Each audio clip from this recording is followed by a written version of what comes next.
வணக்கம் viewers. Petrol பங்க்ல bike இல்லாம தவித்த இளைஞருக்கு மார்வேஷத்துல போய் உதவிய கேபி பாலா. விஜய் டிவில பல காமெடி நிகழ்ச்சிகளை கவுண்டர்களை அள்ளி போட்டு மக்கள் மனசுல தள்ளி வைக்காத அளவுக்கு இடம் பிடித்த கேபி பாலா அவார்டு நிகழ்ச்சியும் தொகுத்துட்டு வராரு. அவருக்கு வர குறைவான வருமானத்தை வச்சு இலவச ஆம்புலன்ஸ் வழங்குவது, மாற்றுத்திறனாளிக்கு இருசக்கர வாகனம் வழங்குவது, இப்படி பல்வேறு நல்ல விஷயங்களை செஞ்சுட்டு வராரு. பெட்ரோல் பங்க்ல பகுதி நேர வேலை செய்யும் அஜித் குமார் வாடகை வீட்டுல வசிச்சுட்டு வரதாகவும், 6 வயசுல இருந்து அப்பா கூட இல்லாம கூலி வேலை செய்யற அம்மா தான் தன்னை படிக்க வச்சிருக்காங்களாம். இந்த நிலைமையில இருக்க அஜித் குமார் சோசியல் மீடியால தன்னோட கஷ்டத்தை பத்தி வீடியோ ஒண்ணு போட்டிருக்காரு. அந்த வீடியோல தனக்கு பைக்கும் இல்ல, சைக்கிள் கூட இல்ல, வீட்டுல கேட்டா திட்ட வர்றாங்கன்னு வறுமை விரத்தில பேசிய வீடியோ இணையத்துல வைரல் ஆச்சு.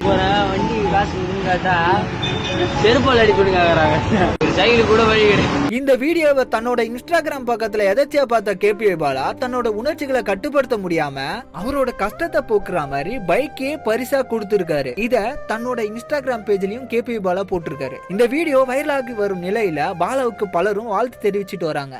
யார் பெற்ற மகனோ, யார் பெற்ற மகனோ இந்த ஊர்